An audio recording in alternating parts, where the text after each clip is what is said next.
王总，你一个月工资多少？这我写的。在中国，月薪1万的工作，你的工资到手可能只有8000块，8000块。这两个字是什么？工资。这个字。工资。好，今天我们来聊一聊中国的工资吧。工资条里到底藏着什么样的秘密呢？王总，你的工资是多少呢？然后王老板，你是怎么给自己发福利的呢？怎么给自己发福利啊？想吃什么就买什么吗？现在不贪吃了呀。大家好，欢迎来到 Coco 的中文教室，我是 Coco。这位是我的先生王总，他是一个中国的财税公司的老板。想要真正的了解中国的商务社会，就要走进中国老板的生活。今天是老板的访谈第5期，我们要聊一个所有人都很关心的一个话题，工资。为什么要这么慢？因为工资发得很慢。那王总，你是老板，你先说说吧。如果你的员工他的月薪是税前1万块的话，他的实际成本大概是多少？你说这个1万，应该我们用财务专业的来说，这叫应发工资。实际在企业核算成本的时候，核算出来会多出来20%到30%。那大概也就是12031万34。12031万34，就是多出来的那一部分是什么呢？就是说五险一金嘛，我们常说的，还有一些像的一些福利，这样子的。那所以就是对于员工来说，他收到的是8000左右吧，但是实际上公司支出的成本会更多，大概13000，然后就是作为员工自己觉得我好像亏了2000块，是不是？但其实公司也亏，是不是？公司会觉得用人成本在高。很高。对，就会觉得我给他发了钱，我发了不少，但是企业觉得我在这个人身上支出的成本挺多的，代价挺高的，用人成本越来越高。但是站在一个工作的人来讲，我自己也上过班啊，就是当时还没成老板之前，我觉得到手的钱好少，好少，不够花。对，所以其实说到这个工资的时候，其实就不能只看你到手多少，你要看的有很多，是不是？比如说你到手的这个基本的这个钱，还有你的这个五险一金的这个福利，然后有时候还有就是公司的那种就是绩效奖金呀、年终奖呀、各种补贴什么的，是不是？现在只是把它拆分的比较细嘛，然后为了一些企业的福利，然后也是为了公司的拆分核算的问题，就是有什么绩效啊、奖金啊、高温补贴啊，还有一些福利啊、报销啊、差旅啊，这种都它基本上都会算在里面。那王总，你一个月工资多少？我一个月工资啊，到手8000啊。到手8000。作为财务人的严谨，到手8000。那老板一个月只有8000块吗？正常的话会给自己发份保底的吧，然后当然到年底还会有一些分红啊，或者什么之类的，对吧？所以就是老板的话，就是他每个月给自己发固定的工资8000块，然后加上每年年底的这个公司的这个分红。分红和工资是不能放在一起的，因为老板也在为公司工作嘛，并不能说是我成立的公司，然后我每个月啥就不拿，然后完全拿一底的钱，也要生活嘛，也要发一点。对。所以对王总来说，就是每个月的月薪是为了保障基本的生活，然后年底的那个才是最重要的，是不是？对，这样的话就是说你肯定要能拿多少钱，当然是可以算在一起的。我们刚刚提到了一个五险一金，这个就是在中国的一个对于员工的一个就是可以说是福利保障制度吗？不是福利保障制度，这个东西就更严谨一点说是对一种劳动关系的保障，是一种法律保护的，从法律上来保护这个员工的一个基本的这个权益，而且它也是一种强制的。对，你如果说不按照要求来，你就是不合法的。对，所以就是强制的，然后是有保障性的，然后也可以说是一种未来的投资，是不是？投资也算，从个人来说算一种投资，但从整个社会和从制定他当时的人来说的话，是为了你交这些的原因是为了你以后老了退休了一些福利保障，给大家做一些支出的来作用，做一种统筹嘛。对，那我们现在来说一下，五险一金到底包括什么？五险就是5种保险，养老保险、医疗保险、失业保险、工伤保险和生育保险。那一金是什么呢？就是住房公积金。那王总，你给大家介绍一下。首先，养老保险是干什么的？养老保险就是养老的，很直接的理解嘛，就是养老的嘛。也叫养老金，是不是？对，就是你更直白的理解，就是你现在的钱交完之后，等着你退休之后拿你这个钱来维持你退休之后的生活嘛。对。但现在其实我们都有点担心，等到我们老了之后，那个养老金的那个账户里还有多少钱，是不是？那没办法，是因为我们现在在建立这种制度嘛。以前的人可能没有交，但以前的也要享受。那他们的钱是怎么来的？因为我们现在交的钱来用。对，而且大家比较担心的问题是人口在变化。就是按照整个来说的，可能到时候等我们退休可能要20年或者30年。那时候还有多少人在交，或者说账户还有多少钱能给我们发多少。我们看不到预期，所以大家觉得这个东西都会算本账嘛，每个人都会算本账，觉得不划算。对，有的人就觉得我不想交了，是不是？但其实从本质上来说，它是对你一个自己的一种保证。至少怎么说呢？这是从一种国家权益来强制来对你更靠谱一点。如果说社会保险制度，就像那种保险的健全一点的话，当然说也可以建议买一个保险来对自己的一种保障。就是同时也买一些商业保险，是吧？对，因为大家可能对政府的信任度更高，所以说五险一金一种强制来的，大家来交这种。对。然后第二个是医疗保险，那其实就是医保，那就是平时我们生病去医院看病的时候，或者是买药的时候就可以报销的这个保险。对，这个我觉得应该是对现在所有的人工作者应该是最重要的一个事情。对，最重要的是的。对，因为它可以现在很多就是已经在实行全面医疗的一种政策嘛，它可以在很多医院或者说一些药店都可以实行统筹，它是一种报销的。就比如说你原来药价挺高的，它可以给你报销到60%或者70%、80%，你需要支付的很少，减轻了你的负担。是的，因为生病以后那个看病买药还是挺贵的，是不是？对，是的。然后第三个是失业保险，那也就是说当你失业了之后，应该是你可以领3个月，是不是？还是半年？这个东西失业金大家也就是我们只知道有这个事情，但是很多人有的人还不会用。你连续交满几年，从企业离职完之后，去做了失业登记，它是有一个程序的。你要去做了失业登记，然后据我知道的可以领连续3年。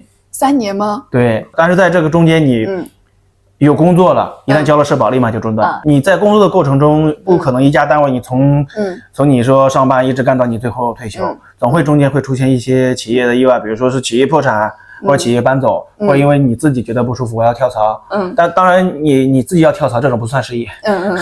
除非是被企业失业的解释是就是你被裁员或者被企业开除解雇这种才算。然后下一个是工伤，那就是你在工作或者是上下班途中那个出现了一些意外的情况，受伤了，然后就可以走这个工伤保险，是不是？对，然后这个工伤保险是怎么说呢，也是比较好的。一是减少企业的一定负担，因为工伤的话你个人申请完之后首先有补助，然后企业对你需要承担的赔偿也会少一点。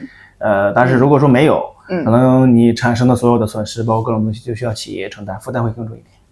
那然后下一个是生育保险，这个生育保险的话就是男女交的都一样，但是比如说夫妻是不是只有一个人可以报销，还是说2个人都可以报销？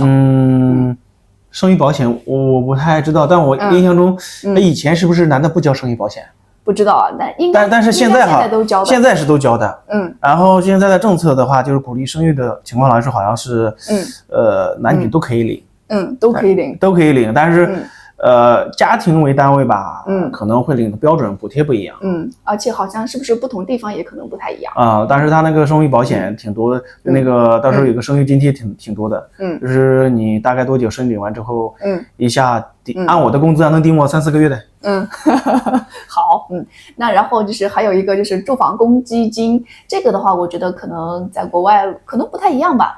中国的这个住房公积金就是你就平时会交，然后当你准备买房的时候，你可以用你的手头的这个住房公积金来进行贷款，这个利率会比商业利率可能会更低一点。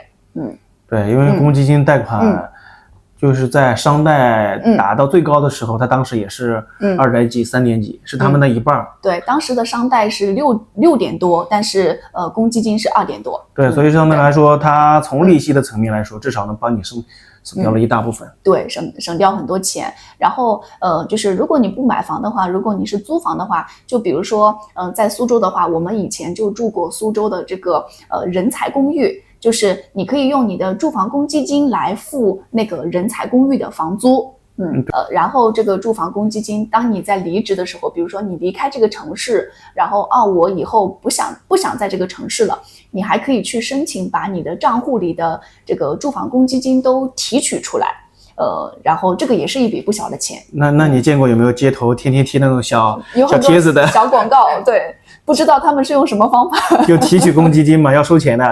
收的蛮多的，是你提取金额的10%到30%左右，那挺多的。对，是的。然后就是这个这五险一金，然后就是首先那个个人会出一部分，然后公司也会出一部分，而且每一个地区的那个比例可能也不一样。我们就以苏州地区为例的话呢，就是在苏州，这个可能是2025年或者2026年现在的最新的标准。我查了一下，大概就是养老保险的话呢，就是公司是19%，然后个人是8%左右。那医疗保险的话呢，就是单位公司9%，然后个人是2%。然后这个失业保险呢，就是单位1%，然后个人是0.5%。工伤保险的话呢，是单位可能这个行业的风险不太一样，就是单位是0.2%到1.9%，然后个人的话不用交。然后生育保险的话，就是单位出0.5%，个人也不用交。最后的那个住房公积金，就是单位和个人各5%到12%左右吧。所以加起来其实挺多的，是不是？我刚才算了一下，按3份分的话，单位占2份，然后个人占1份，就是2。那如果说你是1万，一下要出一下1-2千块钱的，就挺多的。对，是的。那就比如说这个1万的这个月薪的话，就是员工他到手8000，然后公司实际支出的大概就是13000、14000，所以中间的这个5-6千块钱，是不是？对，因为是这样子的，他的1万块钱工资是只扣完他个人的部分，加上个税，扣完之后可能到手他这么多，对。但其实还有一部分一职的部分他不知道的，就是说，企业需要帮他承担的，我们刚才算了，就是公积金，5%到12%，如果按照低一点的5%，然后社保就是五险加起来那个有20%几，那个接近30%了，就接近35%，这一部分你按1万有3000多块钱，这一部分是个人看不到的，但它是进到一个统筹账户的。对。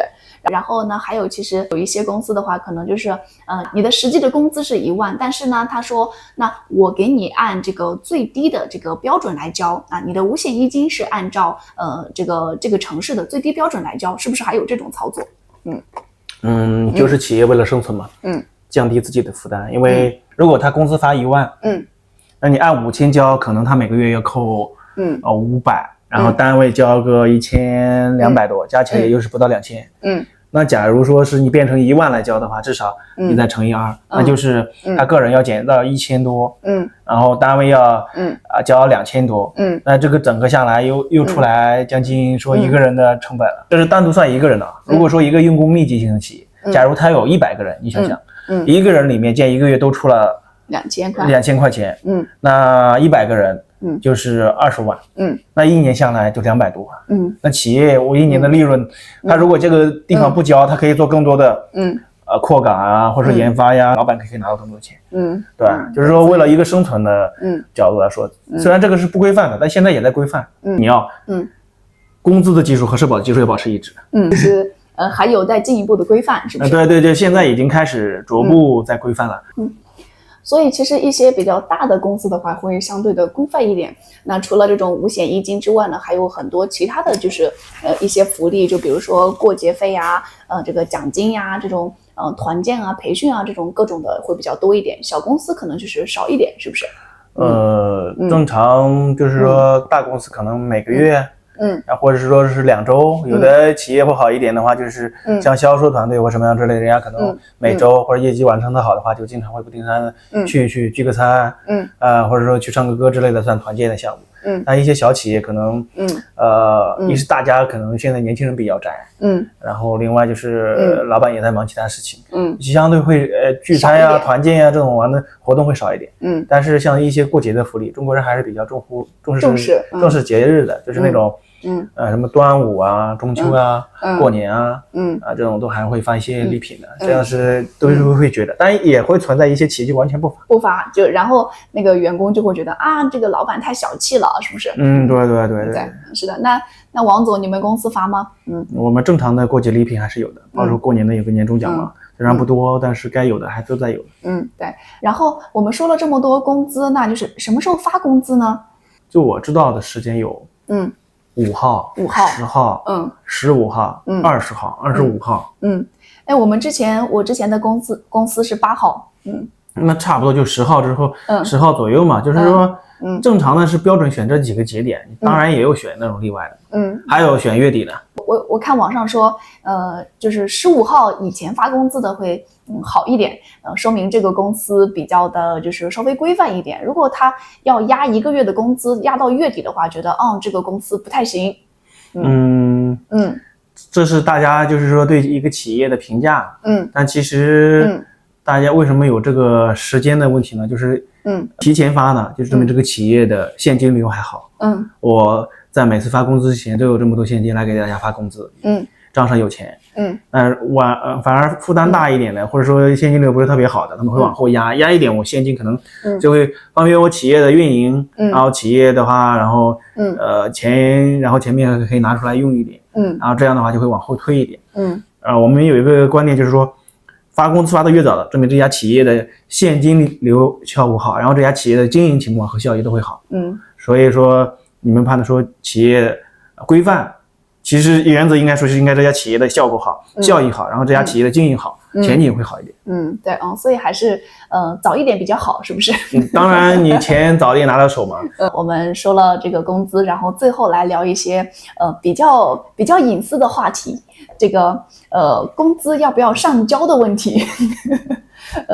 先说一下我们2个各自的这个工资构成。我们刚刚已经说了，王总就是那个每个月固定的这个工资，然后加上年底的分红。那我的话，因为我是中文老师嘛，所以我的工资主要是课时费，没有年底分红。你也可以问他们要一点分红，看他们给你分吧。问谁呢？好，因为我们2个人各自都有工资，所以平时我们是各自花各自的工资。然后我们有一个就是房贷，还有这个租房的费用。房贷的话呢，是他用他的工资来还，然后房租的话呢，是用我的工资来还，我的工资来付。然后平时的生活的开销的话呢，就是那个谁有空就谁付，就我们没有那么严格的去计算说今天必须是你付钱，明天必须是我付钱。手里有钱才能付嘛。对。如果说没有钱，你让我怎么支付？就是然后还有一些就是说法，就是说中国的男人比较好面子嘛，然后在外面如果说你手头都没有钱，你让他付钱，他用什么付？刷脸。所以就是平时我们各花各的，各过各的。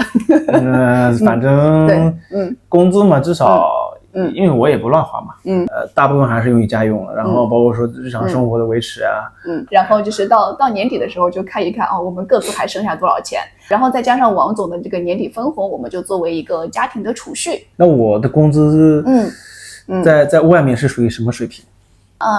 较低的水平。那我还是个打工仔，还不是老板。对，是的，好，然后但是加上你的那个年底的钱的话，算是比较高的水平吧，也没那么高，一般吧，一般，对，一般的感觉，好，所以今天我们聊了一些大家比较关心的这种工资的一个话题，就是五险一金是什么，然后除了这个你的到手的这个工资以外，还有各种各样的这种隐形的收入，以及这个什么时候发工资，然后还有就是我们2个人的钱是怎么分配的，这种乱七八糟的问题吧。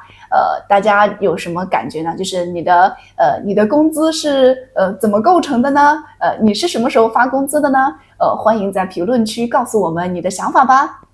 然后最后如果大家喜欢我们的视频的话，别忘了给我们点赞，关注，双击666，这个有点难，好。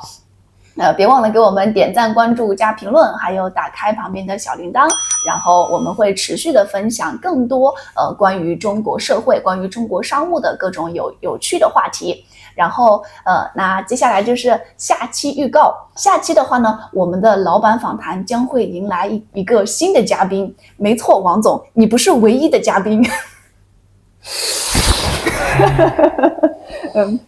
我不是你的唯一了吗？你是我的唯一，但是你不是这个节目的唯一嘉宾。下一期呢，我们会请来一个来自日本的老板。下一次我们会先认识一位来自日本的西川社长。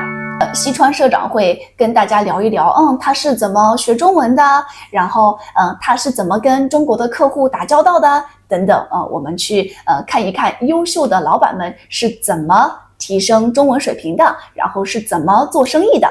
希望大家请大家期待我们下一期的视频吧。好，那今天的视频就到这里了，我们下期再见，拜拜。